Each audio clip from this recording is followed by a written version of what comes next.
जय माता जी की। पिछले भाग में अपन ने मौर्य साम्राज्य के संस्थापक चंद्रगुप्त मौर्य के बारे में जाना कि उन्होंने अपना किस तरह शासन विस्तार किया और चाणक्य ने उनकी किस तरह मदद की।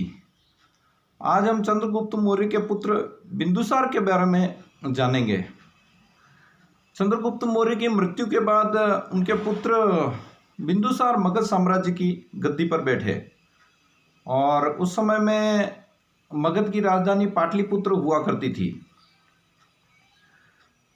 इतना बड़ा साम्राज्य बिंदुसार को चंद्रगुप्त मौर्य द्वारा प्राप्त हुआ। उत्तर पश्चिम क्षेत्र पूरा बिंदुसार को राजगद्दी के साथ प्राप्त हुआ। फिर भी ये सोचने वाली बात है कि बिंदुसार ने अपना और भी साम्राज्य विस्तार करना बंद नहीं किया। जिस तरह चाणक्य ने चंद्रगुप्त मौर्य की पूर्ण रूप से सहायता करके और शासन विस्तार में उनका सहयोग किया, उसी तरह चाणक्य बिंदुसार के समय काल में भी शासन शैली में अमात्य के पद पर उपस्थित थे और सैन्य संचालन वगैरह सारा वो अपने अंडर हाथ में रखे हुए थे। और उस समय में मौर्यों द्वारा दक्षिण क्षेत्रों में को अधीन बनाने की जानकारी उपलब्ध होती है। तो ये बिंदुसार के समय की बात ही है। बिंदुसार ने एक समुद्र से दूसरे समुद्र तक दक्षिण क्षेत्र के लगभग 16 राज्यों को चाणक्य की मदद से जीता और निरंतर उन पर अटैक करके उनको अपने अधीन कर लिया। तो ये बात फैक्ट्स है कि इतना बड़ा शासन मिलने के बाद भी बिंदुसार अपना साम्राज्य विस्तार कर ही रहे थे।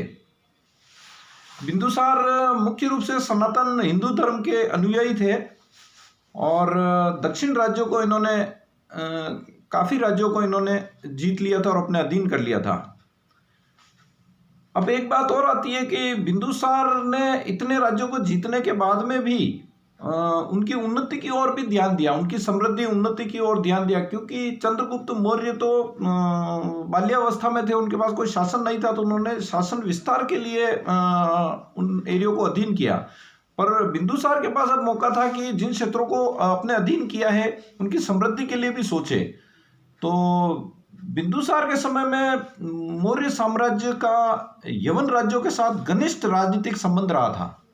बिंदुसार ने उनसे सुदृढ़ संबंध स्थापित किए और उसके बाद में इजिप्ट के राजा टालमी डेल्फेल्फस नाम आता है, इन्होंने भी अपना एक राजदूत यहाँ पर मौर्यों के शासन के समय में एक राजदूत स्थापित किया था। तो इससे ये बात फैक्ट्स है कि चंद्रगुप्त मौर्य की तरह ही उनका पुत्र बिंदुसार एक शक्तिशाली सुयोग्य राजा था। तो ये तो हमें पूर्ण रूप से ज्ञात हो गया कि चाणक्य मौर्य साम्राज्य के उत्थान में मुख्य भूमिका में थे और बिंदुसार ने भी उनकी पूर्ण रूप से बिंदुसार की उन्होंने सहायता की थी और 16 राज्यों को जीता। किंतु चाणक्य ने उस समय काल में मौर्य साम्राज्य में मगध में एक सचिव नियुक्त किया था, सुबंधु नाम आता है। सुबंधु को उस शासन में सचिव नियुक्त किया था, किंतु सुबंधु ने बिंदुसार को चाणक्य के प्रति काफ़ी भड़काने की कोशिश की और बिंदुसार उनकी बातों में आ गया। जब चाणक्य को ये चीज़ पता लगी तो उन्हें बहुत ज़्यादा दुख हुआ कि मौर्य साम्राज्य की स्थापना में मैं निरंतर इस शासन के साथ लगा हुआ हूँ और बिंदुसार ने मुझ पे शक किया, तो उन्होंने फिर उस शासन को छोड़ना उचित समझा और वो जंगलों की ओर चले गए। जंगलों की ओर जाने के बाद में फिर जब बिंदुसार को किसी द्वारा शासन में ही किसी द्वारा पता लगा कि भाई इसने इस तरह की हरकत ये सचिव द्वारा इसके द्वारा हुई है, सुबंधु द्वारा, तो उन्होंने क्षमा याचना भी की चाणक्य से। पर चाणक्य इतने टूट चुके थे कि उन्होंने महलों में जाना उचित नहीं समझा और अंत में उन्होंने सारा शासन छोड़ दिया। तो इस तरह चाणक्य ने भी जंगलों में जाना उचित समझा और उन्होंने सब कुछ छोड़कर, तो इस तरह बिंदुसार का लगभग 24-25 वर्ष का शासन रहा। तो बहुत ही अद्भुत कार्य रहा बिंदुसार का।